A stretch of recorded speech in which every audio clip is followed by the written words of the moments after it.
Hi, Linda Goodall here. In this video we're going to look at some of the stitch settings on the control panel. So let's take a closer look.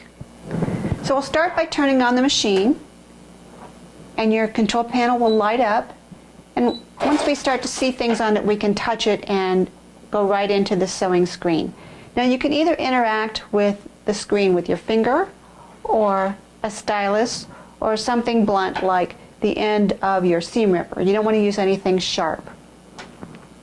So this is the default screen, and I still have all the factory default settings. My stitch is the leftmost position straight stitch. You can see that it's recommending the J foot and that that stitch is coming off the left side of that foot as it's sewing towards the right.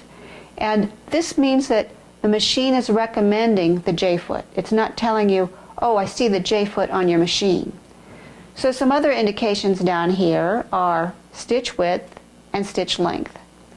Now if I choose one of these other stitches, for example, stitch number 3, which says 3 of 67, and the 67 are the number of stitches built into this machine, the sewing stitches, not any embroidery designs, we can see that now that stitch has moved to the center of the foot, and it says that we have a width of 3.5.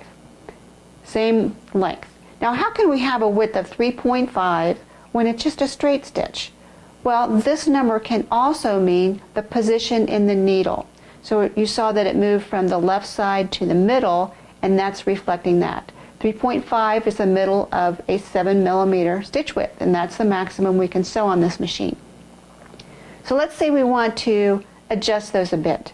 You can touch this button here, and now we can move the needle to the left or move the needle to the right.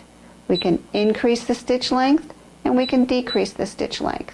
Now let's suppose you get to messing around in here and you don't know what the default values are and you want to go back to that. Well, you can just touch the reset button. Also, if you turn off your machine and turn it back on, it will go back to all these default settings. Now I don't know if you noticed, but if I move the needle position here, it doesn't move it here. So it's just showing the default placement there. So let's just reset that and go back. So that's pretty much an overview of how you're going to be choosing stitches. You can choose them by number or just scroll through here and look at all of them. There's a chart in your manual to show you what the different stitches are. And we'll look at some of these other controls in another video. But this is just a quick overview of how to select stitches and control their values.